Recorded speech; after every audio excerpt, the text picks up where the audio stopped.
The company that I walked into to general manage was really, really struggling. I turned it around. We had double the profits within 12 months.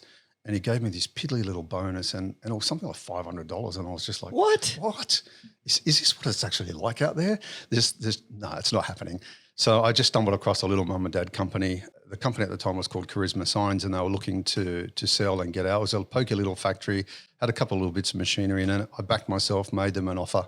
They stayed in the business for a little bit, and we come to an agreement, and away I went. I started that business and off and running again, and here we are 15 years later. Wow, what a story. Isn't that amazing though, how much a business owner can just fuck up their whole situation by not showing enough gratitude in terms of an adequate financial reward or thank you for someone, for people that do great things for 100%. Like, it's just, I don't think you would have stayed anyway. It doesn't sound like it's in your character. I wouldn't have, yeah. But you have to be aware of the fact that the people in your business are actually making the business possible.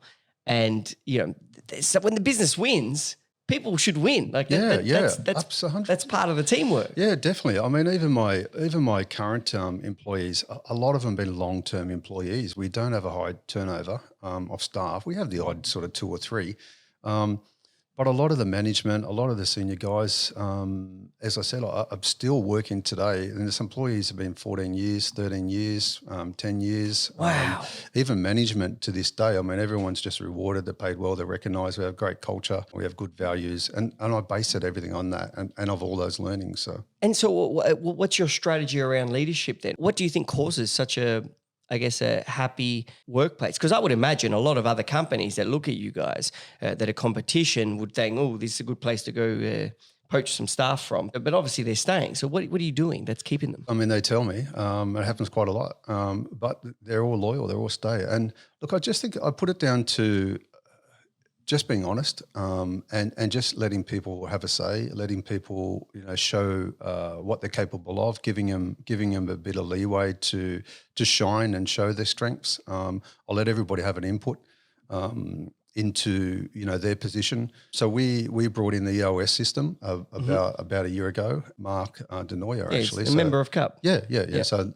I'd reached out to Mark on LinkedIn, but then I caught up with CUB actually. So it wasn't until we actually met at CUB that I thought, Mark's actually a great guy. I can trust him now. He's a member. Guy. Yeah.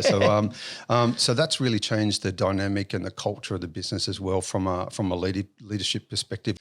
Other than that, Daniel, I think it's more family. I have this sort of family value. I hate it even when people do ridiculous amounts of hours. I know that they want to because they've got a goal, they're trying to achieve something.